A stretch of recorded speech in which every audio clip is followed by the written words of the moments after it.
When I was getting massages, one of the biggest fears of mine was always passing gas. It happens all the time. Nobody says, excuse me. Really? No. What? It's two of you in there. So it's like, do I say something? Do you say something? And then nobody says anything. And we just like. You're like, is there a dog in here? Keep it going.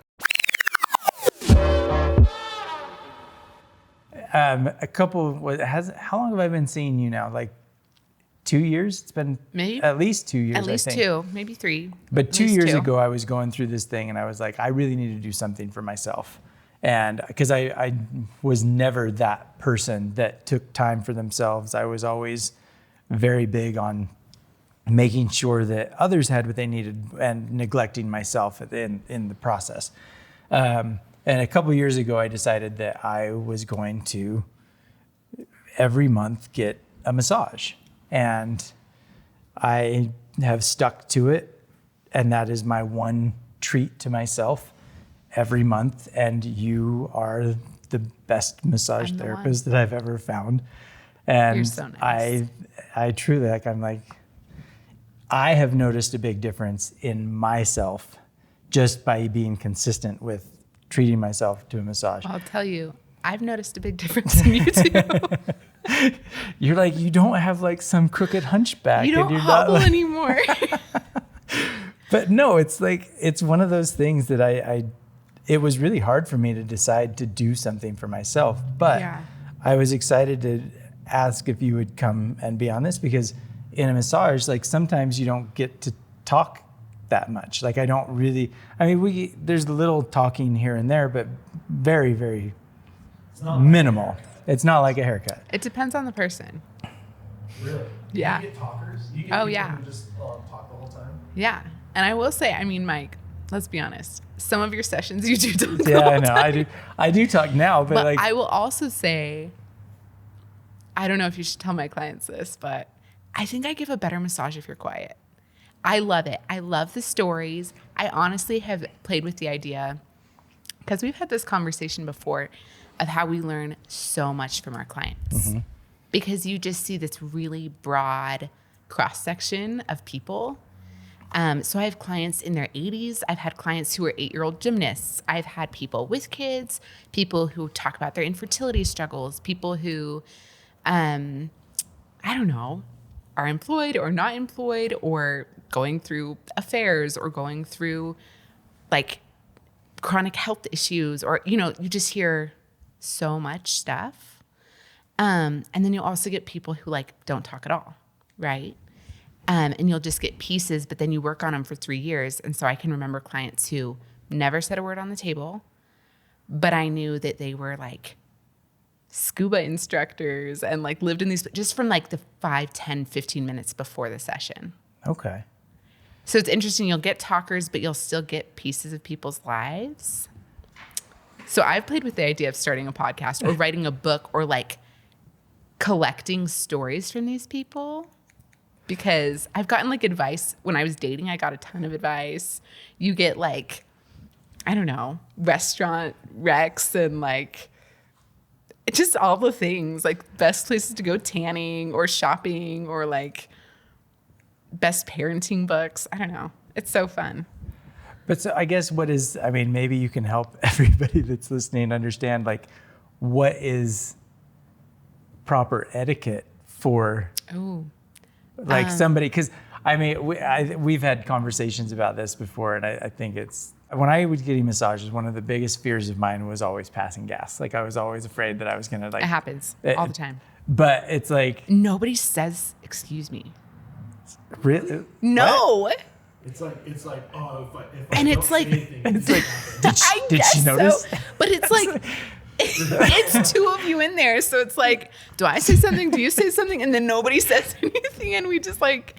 You're like, is there a dog in here? Keep it going. I think that would be more awkward. I feel like you just have to say excuse me. You'd think so. But no, like that has always been a fear, and I mean, for a guy, the other fear is that they get an erection. Like that's also happens. You just go really hard. Well, it depends. It depends on the client. If they're super creepy, You just go really hard up the IT band.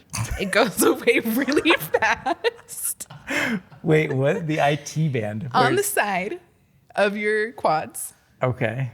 It hurts like a mother. It really does. So, okay, so this is going to be a good conversation because when it comes to massages, and I hope I'm not alone in having these fears. What do people do? Like, what is the etiquette? They like, also obviously, don't say saying anything. excuse me. Oh, saying wait, excuse for farting me, or like, for something else? Both. For like, okay, Okay. let's talk passing gas first. Okay. Say I apologize. Like, oops. Like, I don't know what do you say. Like, I don't know. You're like, What do I'm you not say? sorry, but Like, oops. I don't know. Like, do you say, like, Okay. what do you say? Because that is Ideally- truly well, one of here- my worst nightmares is, Ideally, I feel like excuse me would be fine, but also I feel like, I mean, I've been doing this for like 9 years, and it just happens. Yeah. Like, it's just humans. And maybe you're this way with your clients too. Like, do you remember who doesn't pluck their eyebrows? I mean, some. Oh, Yes. shoot. Some, yes. I mean, I'm not a big, I don't pay attention to a lot of eyebrow stuff, but See, I do. and that's the thing is like, you might notice, but like, you won't really think about it that Yeah. much, you know? Or you might like think it's funny, but it's like moving on. You know what I mean? It's not going to be like if somebody does that. It's not the end of the world. That you're going to be like, I will never see them again. Yeah. Like, okay, well, You just realize like it's a human Like, thing. it's not like the next time they come by, you're like, last time this Well, person like, wanted-" yeah, like 90% of the time I don't remember who did what. Like 90%. And then there's occasionally where I remember people that I'm like, that was unique. Like that was, I've never experienced that before. But even then, like this is, my heart goes out. I don't remember who it was. Like genuinely have no idea. I think it was a client I saw one time and never again. But they had toilet paper. Like you drape people above the gluteal cleft, right? Above the crack. You keep it like draped, clean, whatever. But you could see the toilet paper. And I was like, shoot, like, do I say, I'm not going to grab, but like, do I help her? I didn't yeah, say of anything. course you do. It's no. like, it's like when somebody's No. zipper's down, you just tell them. No. You say, oh, I'm so sorry. It looks I like didn't you say have a little bit anything. of toilet paper stuck here. I'm going to just go ahead and How remove mortified. that for no, you. I think it's like when women poop during labor. Nurses just don't say anything. You just whisk it away. Do they Move teach on. you, like when you go through massage school, are these situations that they, 'cause Yeah. we've talked before, they do have a class where they talk about like what if somebody gets inappropriate or does Sure. things like that are not supposed to happen in a massage. They have classes on that so that massage therapists who don't want that to happen are Yeah. prepared for it and know how to Yes. handle it. Yes. Do they have classes for all this other weird, like, For a good do they amount have of a stuff. conversation about like, well, if you ever find toilet paper in No, somebody, that's never. I was like shocked and surprised and was like, well, there you go.